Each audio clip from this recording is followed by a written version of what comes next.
Sailor psychology is so funny. This entire island is about 1 mile in length. The entire thing is an anchorage, and we anchored here just because we just happened to turn in and we thought it was a good spot. But in the time we've been here, every boat that has anchored on this island on this side has anchored like right here. And we've got a little bit of everything. We've got a catamaran, we've got a mega yacht, we've got another really pretty monohull boat with like a golden mast, which is really, really cool. And I think I see off in the distance another catamaran coming like straight this way. And so I guess there's force in numbers or safety in numbers, but everyone's anchoring here, but there's no reason to other than the fact that we were here to begin with. But yeah, it's just funny. Of all the islands, this is crowded now. Taking our cue from Mother Nature, we headed to the Exumas bank and made a quick overnight stop before the much-anticipated land and sea park. One of the dark spots on the map seemed like an interesting place to snorkel, so we checked it out and turned out to be one of the most amazing coral reef and sea life that we've seen here in the Bahamas so far.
Whoa, my hair is crazy. We just anchored up. There's a place here in the Exumas. This is actually the land and sea park of the Exumas, which is supposed to be like super nice because there's no fishing allowed here. It's a protected area for I think several decades now. So the snorkeling here is supposed to be really good. So we're really excited to jump in the water. So behind me is Soldier Key, and right over, let me try to get it over here. It's a place called the Aquarium, which is supposed to be, from what our friends have told us and people who just recently come through here, like swimming in an aquarium. So I'm gonna hop in the dinghy and let's make sure that's true. And we're super excited for it. Ready to go?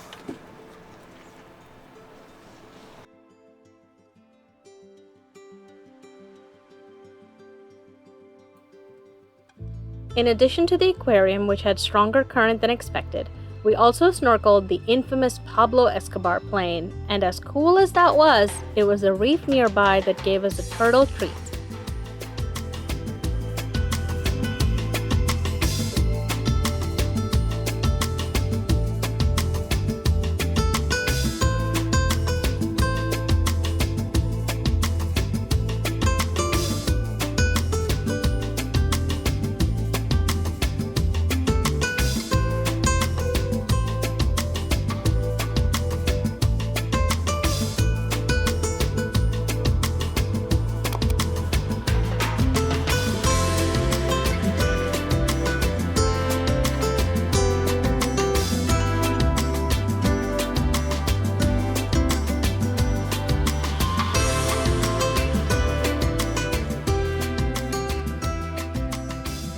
A few snorkel spots away, we got an extra awesome treat as this Nerf shark settled down to the sand.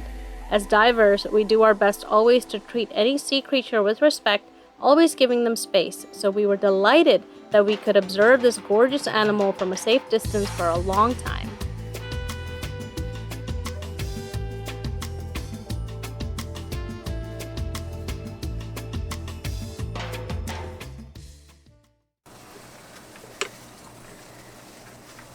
It took about half an hour of cleaning, but it's nice and dry. It holds our very expensive camera, so we have to be a little careful and take our time and take care of this, because this is going to dive the whole world eventually. But oh, what an incredible, incredible day here at Land and Sea Park. And yes, we snorkeled the aquarium. It was amazing. Was it ranking above what we did yesterday? Honestly, no. I think yesterday's just blew our minds in just the field of coral that were there. And we've actually marked it on Active Captain on Navionics. So if anybody goes there and sees that spot and then comes to the aquarium, we'd love to know your opinion on which you think is better. But we really do think that we found quite a gem all the way up north of Shroud Key. But this is pretty amazing too. Now for some dinner.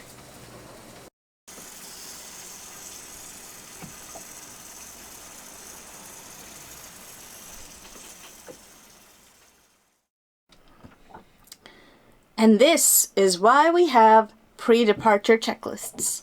Because we woke up and we were like, oh, let's, we're up early, both of us. Let's go to our next destination. And we did our pre-departure checklist and checked the pressure on our Racor. And once again, if you remember from a few weeks ago, it was back in the red. So little yellow guy is down in the red again.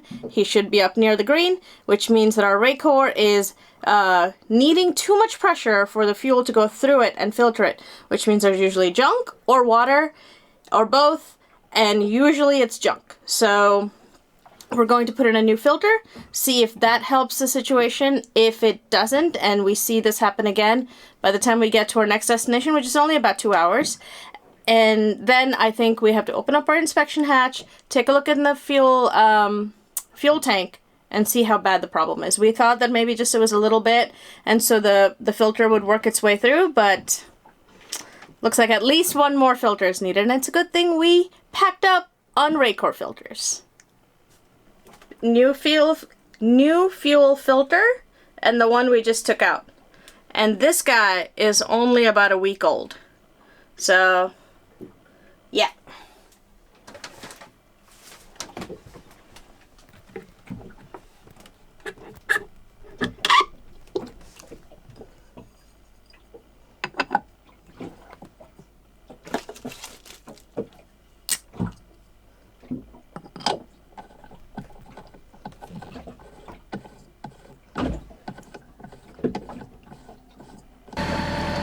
That's kind of a relief. Our engine started up fine after we changed the filter, and we got the air out of the lines, so we are continuing on our journey in the Bahamas.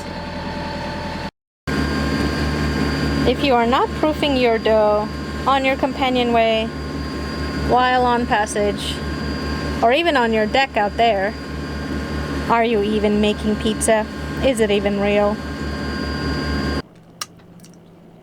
Dave made another incredible Sicilian pizza, and at this rate we're never gonna lose weight, or we have to like way up our snorkeling game or diving game to make up for the pizza. Very, very crowded Anchorage, this one, but it's for a reason. It's one of the most popular sites in the Bahamas, so it's understandable. I think this afternoon we're going to see one of the major attractions of this Anchorage, which is around the corner. It's called Thunderball Grotto, and it is where they filmed that 007 movie Thunderball. There's a scene of it in a grotto, and that's where they filmed it, so we're going to go check that out. But we're also going to, of course, go snorkel every snorkelable spot here. So, I'm excited.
Thank you so much for watching, and join us next week as we enter the largest cruising ground of the Bahamas.